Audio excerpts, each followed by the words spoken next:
సకల సంపదలకు మూలమైన లక్ష్మీదేవే తన భార్య అయినప్పుడు పద్మావతమ్మను వివాహం చేసుకోవడానికి అప్పెందుకు చేయాల్సి వచ్చింది? అందరూ అనుకునేది ఏంటంటే అప్పుడు లక్ష్మీదేవి అలిగి వెళ్ళిపోయింది. అవును, వైకుంఠం నుంచి అమ్మవారు అలిగి వెళ్ళిపోయారు.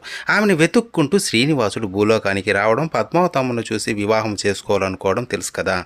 ఇక్కడ శ్రీనివాసుడి పెళ్లికి లక్ష్మీదేవి డబ్బెందుకు ఇవ్వలేదు అంటే, తను ఉండగా ఇంకో పెళ్లి చేసుకుంటుంటే తనెందుకు డబ్బు ఇవ్వాలి అనుకుంటాం కదా. కానీ దీని వెనుక బలమైన కారణం ఉంది. అదేంటంటే, వైకుంఠంలో ఉండగానే మహావిష్ణువు లక్ష్మీదేవికి ఒక విషయం చెప్పుంటాడు. అదేంటంటే, నీవు నీ సంపదను భక్తులకే ఇవ్వాలి.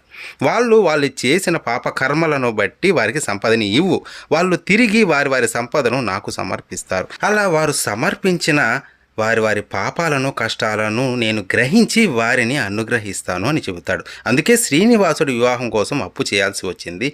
లక్ష్మీదేవి పెళ్లికి ధనం ఇవ్వకపోవడానికి కారణం ఇదే.